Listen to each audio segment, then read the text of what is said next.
சையது முஷ்டாக் அலி டோர்னமெண்ட்டில் CSK டீமோட இளம் வீரர்கள் பவுலிங்கில் பல அசத்தலான பர்ஃபார்மன்ஸ்களை கொடுத்துக்கிட்டு இருக்காங்க. இதை பற்றி தான் இன்றைக்கி இந்த வீடியோவில் நம்ம பார்க்க போகிறோம்.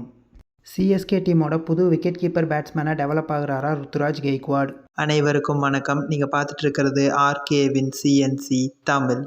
இந்தியன் டொமஸ்டிக் T20 டோர்னமெண்ட்டான Syed Mushtaq Ali tournament last week start ஆகி இது வரைக்கும் 4 ரவுண்டு முடிஞ்சிருக்கு. இதில் சிஎஸ்கே டீம் ஆக்ஷனில் புதுசாக எடுத்த இளம் பவுலர்கள் பல அசத்தலான பர்ஃபார்மன்ஸ்களை கொடுத்துருக்காங்க.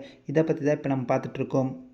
இதில் ஃபஸ்ட் நாம் பார்க்க போகிறது சிஎஸ்கே டீமுக்காக விளையாட போகிற முகேஷ் சௌத்ரி. மகாராஷ்டிரா டீமுக்காக விளையாடிக்கிட்டு இருக்க இவர் 4 மேட்ச்சில் 10 விக்கெட் எடுத்து ஹையஸ்ட் விக்கெட் டேக்கர் பட்டியலில் 2வது இடத்துல இருக்கார் இந்த டோர்னமெண்ட்டில்.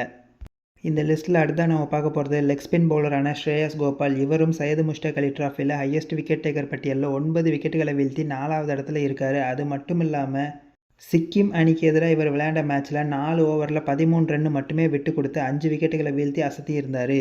ராஜஸ்தானை சேர்ந்த இளம் ஃபாஸ்ட் பவுலரான கமலேஷ் நாகர்கோட்டியை சிஎஸ்கே டீம் இந்த வருஷம் ஆக்ஷனில் வாங்கியிருந்தாங்க. இவர் ரீசெண்டாக மேகாலயா டீமுக்கு எதிராக நடந்த மேட்ச்சில் 3 ஓவரில் 14 ரன் மட்டும் விட்டு கொடுத்து 3 விக்கெட்டுகளை வீழ்த்தி அசத்தி இருந்தார். இன்னொரு பக்கம் தமிழ்நாடு டீமுக்காக விளையாடிட்டு இருக்க விஜய் சங்கர் சாலிடான பேட்டிங் பர்ஃபார்மன்ஸில் காமிச்சிக்கிட்டு இருக்காரு. பரோடா டீமுக்கு எதிராக 22 பாலில் 42 ரன், திரிபுரா டீமுக்கு எதிராக 17 பாலில் 38 ரன் அடித்து கலக்கியிருந்தார். இன்னொரு பக்கம் குர்ஜப்னீத் சிங்கும் தமிழ்நாடு டீமுக்காக 3 மேட்ச்சில் விளையாண்டு 4 விக்கெட்டுகளை வீழ்த்தி அவர் ஒரு பக்கம் தன்னோட திறமையை காமிச்சிட்ருக்காரு. இது எல்லாத்தையும் விட இன்னொரு பக்கம் முக்கியமான விஷயம் ஒன்று நடந்துட்டுருக்குன்னா அது சிஎஸ்கே டீமோட கேப்டன் ருத்துராஜ் கெய்க்வாட் அவரோட கீப்பிங் ஸ்கில்ஸை டெவலப் பண்ணிக்கிட்டு இருக்காரு. சிஎஸ்கே டீமை பொறுத்த வரைக்கும் எம்எஸ் தோனியை தவிர பெரிய விக்கெட் கீப்பிங் ஆப்ஷன் யாரும் கிடையாது.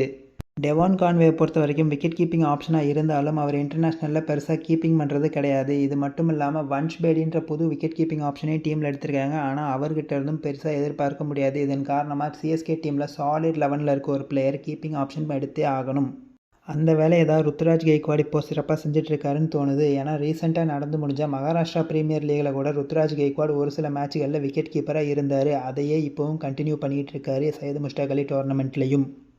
ஒருவேளை ஐபிஎல் சமயத்தில் தோனியால் விக்கெட் கீப்பிங் பண்ணுறதுக்கு ஏதாவது சிரமம் ஏற்பட்டுச்சுன்னா அந்த சமயத்தில் சிஎஸ்கே டீம் புது விக்கெட் கீப்பரை தேட வேண்டிய கட்டாயத்தில் இருப்பாங்க. அதை பூர்த்தி பண்ணுறதுக்காகவே இப்படி கூட பண்ணலாம் ருத்துராஜ் கெய்க்வாட். ஸோ அவ்வளோதான் ஃப்ரெண்ட்ஸ், இந்த வீடியோ இதோட முடியுது. உங்களுக்கு இந்த வீடியோ பிடிச்சிருந்தா லைக் பண்ணுங்கள், ஷேர் பண்ணுங்கள், மறக்காமல் நம்ம சேனலுக்கு சப்ஸ்கிரைப் பண்ணுங்கள். தேங்க்ஸ் ஃபார் வாட்சிங் திஸ் வீடியோ.